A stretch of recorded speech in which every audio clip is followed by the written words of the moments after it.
Good morning and welcome back again to my class. Yeah, for all my students and actually for you who want to learn about a passive voice, ini saatnya buat kita belajar bagaimana caranya mengubah dari kalimat aktif menjadi kalimat pasif. Oke, sebelumnya sudah kita pelajari 3 rumus kalimat pasif, yaitu simple present, kemudian simple future, dan yang ketiga itu adalah present continuous.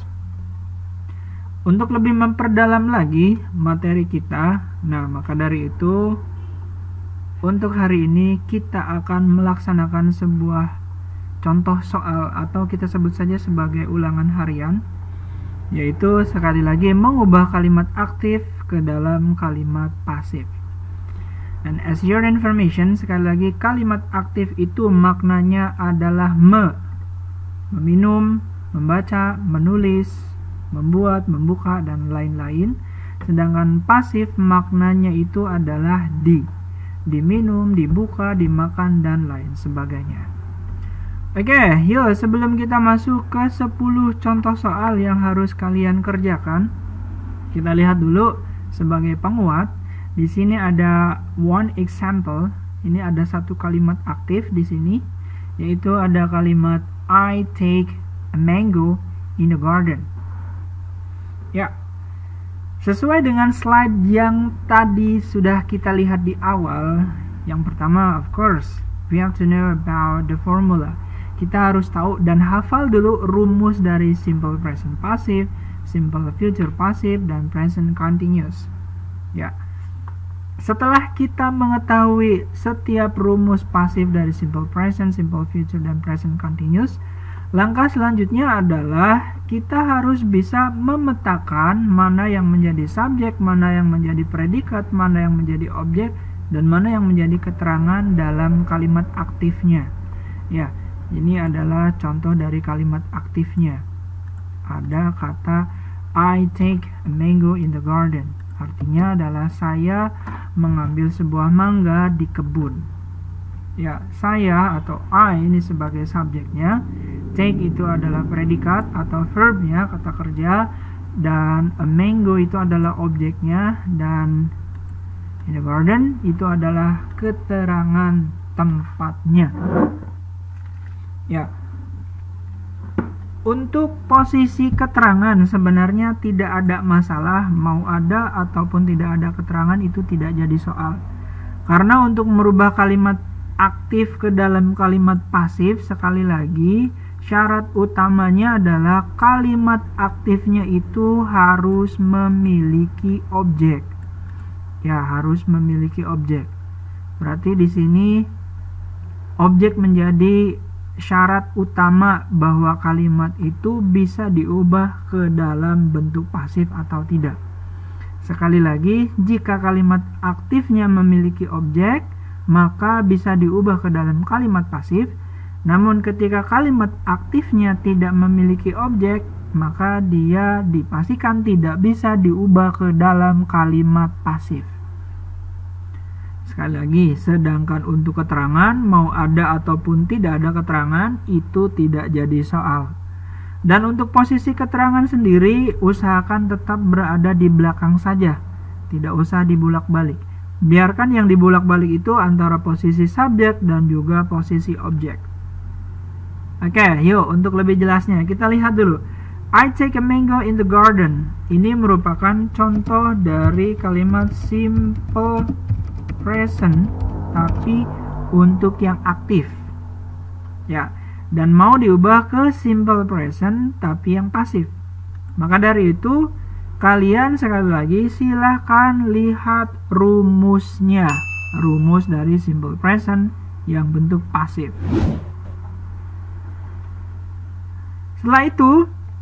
Setelah kita mengetahui bentuk rumusnya, ya, langkah selanjutnya adalah kita tinggal mengubah posisi subjek dan juga objeknya, di mana posisi subjek dalam kalimat aktif menjadi keterangan pelaku dan posisi objek dia maju ke depan menjadi sebagai subjek sasaran. Ya, bukan subjek pelaku lagi. Singkatnya, I take a mango in the garden menjadi a mango.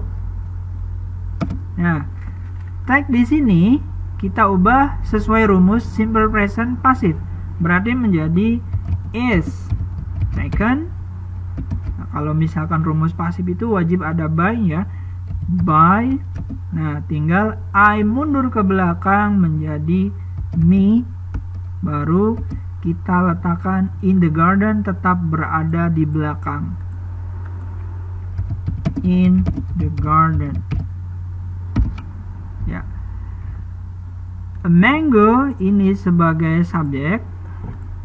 Sekarang menjadi subjek, tapi bukan subjek pelaku, melainkan subjek sasaran. Kalau misalkan kita mau tuliskan, berarti mango adalah sebagai subjek sekarang.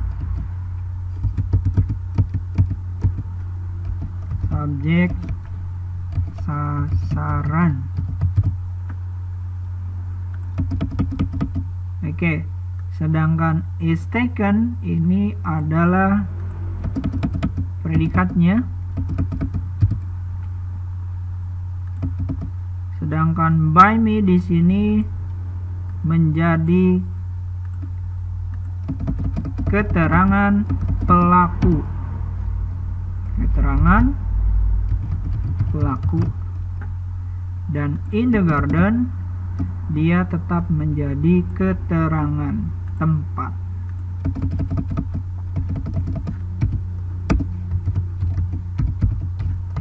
Oke, bisa dilihat di sini posisi keterangan ini dia usahakan lebih baik jangan diubah. Dia tetap berada di belakang. Ya. Dan ada perubahan posisi dari I, dari posisi I subjek di kalimat aktif, dia mundur menjadi me. Karena ada di posisi objek. Ya, jadi bukan I lagi tapi menjadi me. Dan a mango sekarang maju ke depan menjadi subjek, namun subjek di sini sebagai subjek sasaran, bukan subjek pelaku.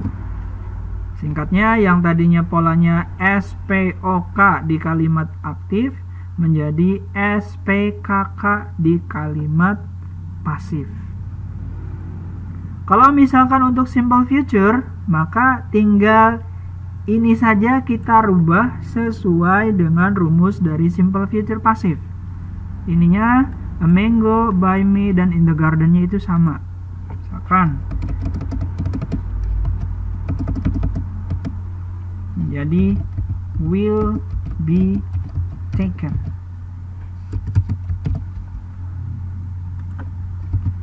Berarti untuk di simple future, a mango will be taken by me in the garden.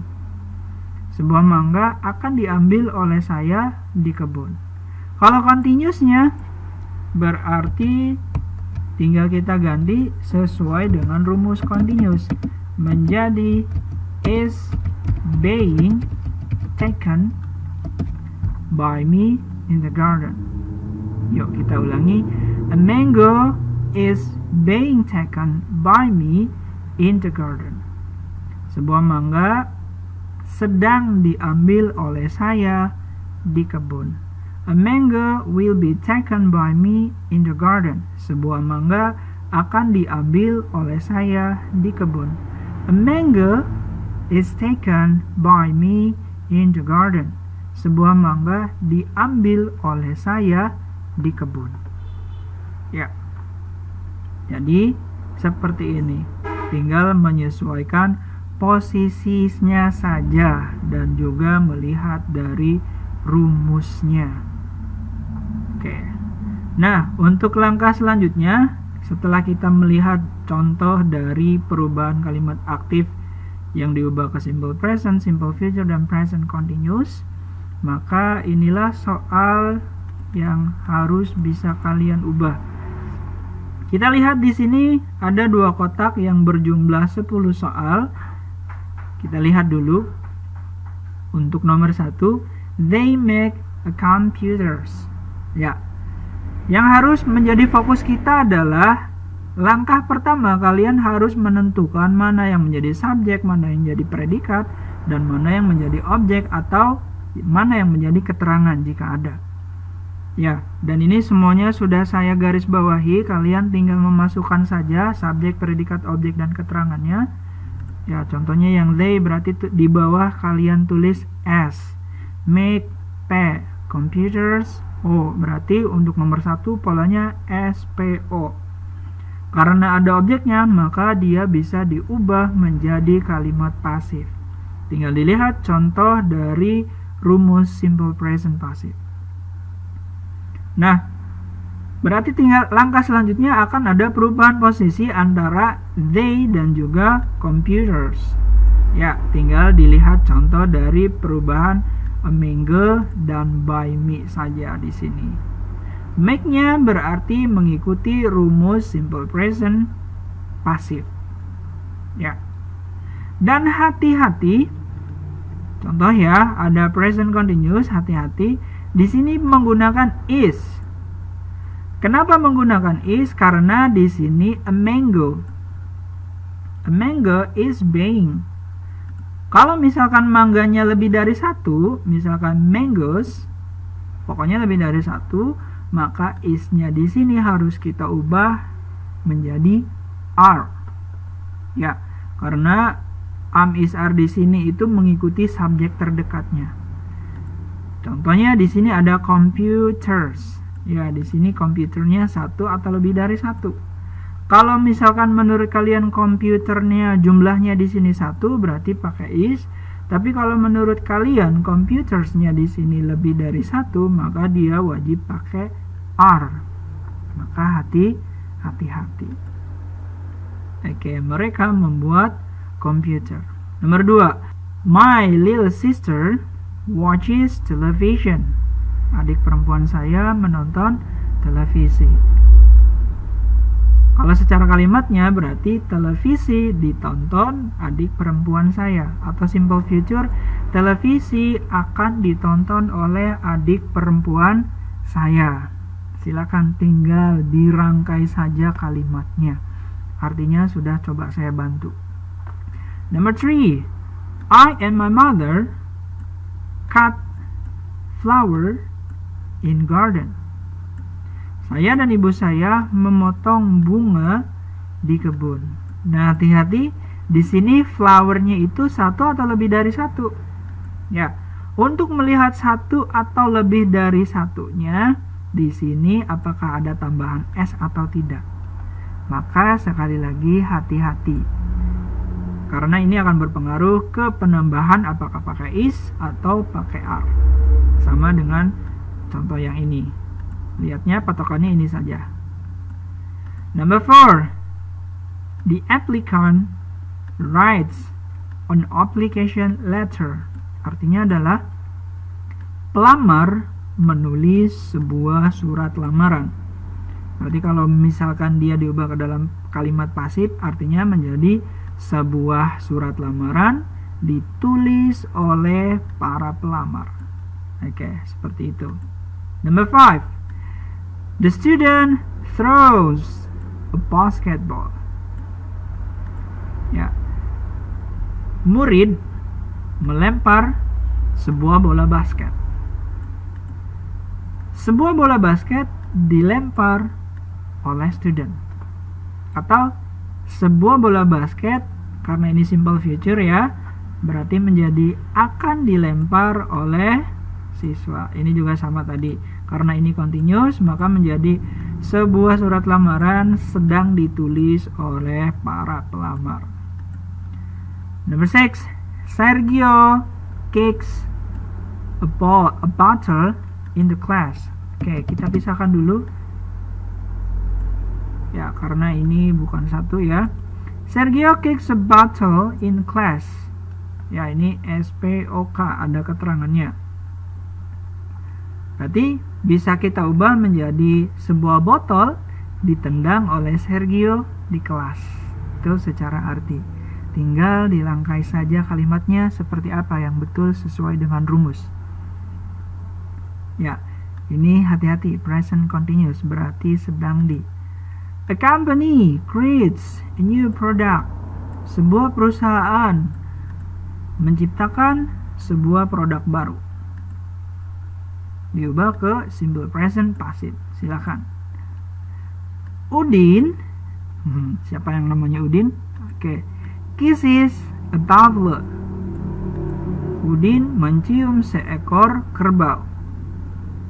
Ya, berarti seekor kerbau akan dicium oleh Udin. Ya, karena di sini simple future. Artinya berarti akan. An engineer builds a long bridge. Sebuah jembatan panjang sedang dibangun oleh seorang insinyur. Ya, maksudnya mungkin gambarnya dulu. Gambar dari jembatannya. Dan yang terakhir, my mother is turning on the lamp. Ibu saya sedang menyalakan lampu. Berarti kalau diubah ke simple future passive menjadi sebuah lampu atau lampu akan dinyalakan oleh ibu saya. Nah, itu secara arti, baik arti yang aktif ataupun yang pasif. Sekarang tugas kalian adalah silahkan tinggal merangkai kalimat-kalimatnya saja. Sekali lagi, kalimat pasifnya. Karena soal-soal seperti ini akan sering keluar baik dalam ulangan harian seperti ini ataupun nanti di ujian yang berbentuk pilihan ganda. So, well, I think it's enough for today. If you have a question, you can give the question in comment column. Okay, and good luck for your assignment. Thank you very much for watching and see you in the next video.